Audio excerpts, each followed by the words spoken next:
Ngopi dulu ya guys, ngopi dulu.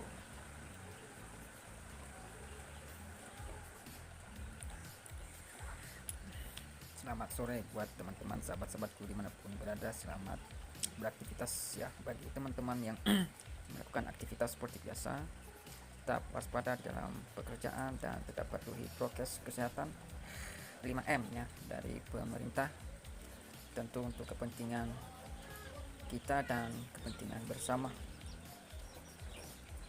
Kembali lagi bersama saya John Tel ya, dimana kali ini saya mendapatkan informasi ya dari salah satu sosial media atau Facebook, dimana seorang mahasiswa mengungkapkan rasa kekecewaannya atau apa yang dialaminya saat ini ya, begitu teman-teman.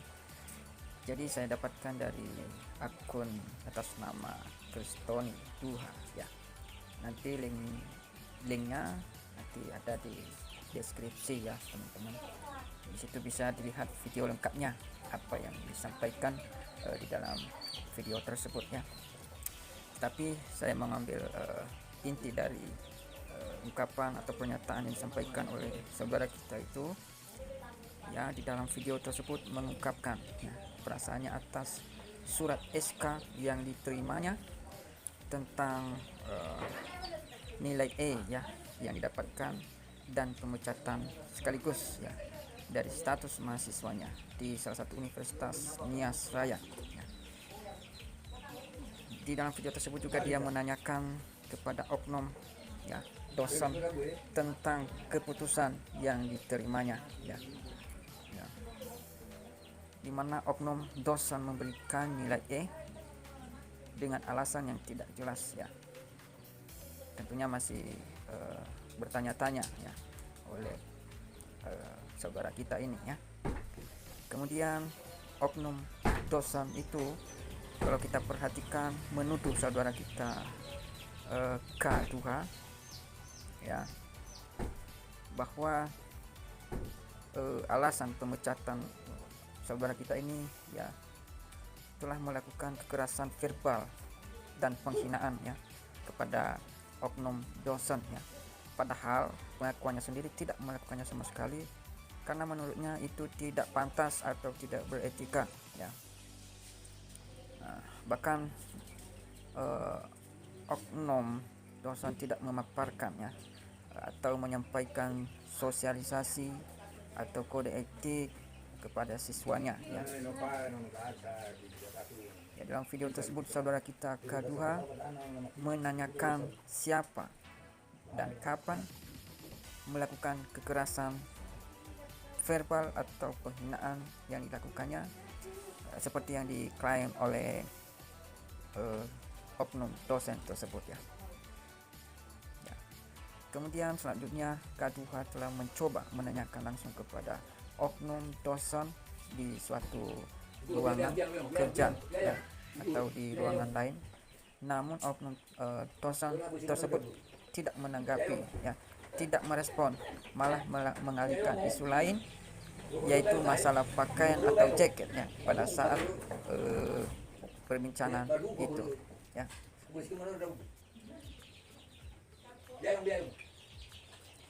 Ya, isu lain juga yang dilontarkan oleh oknum dosen itu ya, menilai saudara kita K2 itu mempunyai wajah sangar atau seram ya. Begitu teman-teman yang kita lihat di dalam video tersebut ya. Tapi kalau kita perhatikan teman-teman, memang wajah saudara kita K2 ini biasa-biasa saja, dan di dalam sikapnya juga kalau kita perhatikan karakternya juga baik ya, kalau kita perhatikan ya teman-teman ya. Dalam pertemuan itu mereka pada saat itu adalah hari libur ya teman-teman, bukan pada hari saat masih kuliah seperti biasanya ya. Sehingga saudara kita itu yang ada di dalam video ini ya merasa kecewa dengan apa yang dia dapatkan ya, perlakuan yang dia dapatkan oleh dosen seperti itu. Dan tentu teman-teman juga bisa merasakan hal yang sama ketika kita mengalami kejadian seperti ini yang tidak berpihak dengan kita ya. Dan kemudian saudara kita tahu masalah itu menaikkan masalahnya di media sosial ya, termasuk di FB. Itu yang saya lihat ya. Teman-teman perlu kita ketahui bahwa seorang menjadi dosen itu tentu punya atau harus punya kualifikasi ya.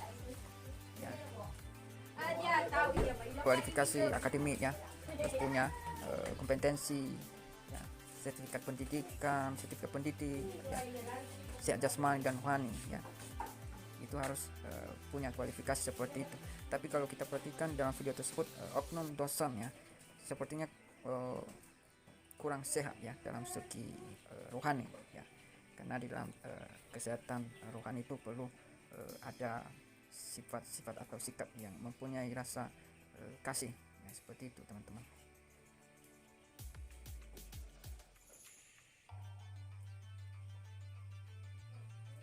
Dan juga kita perlu ketahui bahwa dosen itu sebagai pendidik yang profesional ya, dan juga ilmuwan ya, mempunyai tugas utama yang mentransformasikan ya, atau mengembangkan ya, dan menyebarluaskan ilmu pengetahuannya kepada peserta didiknya ya, baik dalam teknologi, seni, pendidikan lain ya, dalam penelitian ya, dan juga di dalam pengabdian kepada masyarakat ya. Dan juga kita harus tahu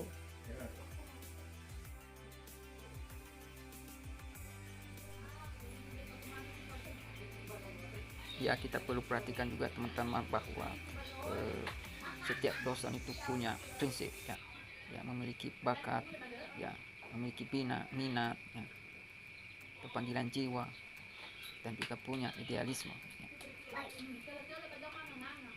Harus memiliki komitmen ya, untuk meningkatkan mutu pendidikan ya, keimanan ya, ketakwaan, dan akhlak mulia ya, punya akhlak mulia juga ya.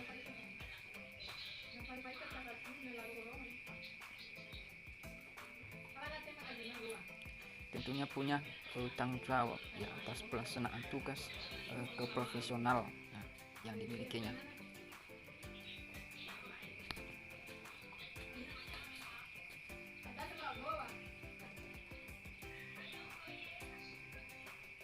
Jadi apa harapan kita teman-teman dalam video ini ya, kepada oknum dosen ya, yang memperlakukan mahasiswanya tidak adil ya, seperti yang kita dapatkan dalam video ini ya.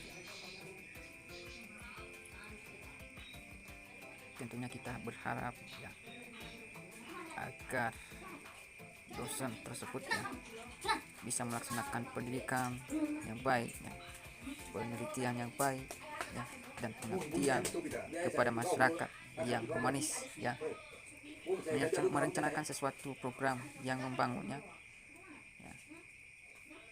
Tentunya juga di dalam proses pembelajaran ya, dan nilai-nilai serta mampu mengevaluasi hasil pembelajaran seperti itu.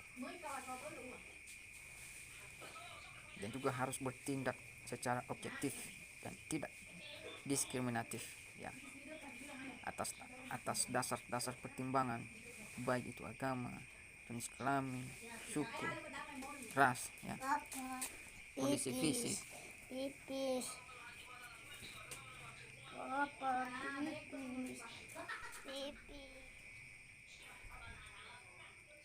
Itu teman-teman harapan kita kepada setiap dosen ya, di peraturan perundang-undangan, hukum, dan kode etik ya, serta nilai-nilai agama dan etika ya, selalu memelihara dan memupuk persatuan dan kesatuan bangsa ya.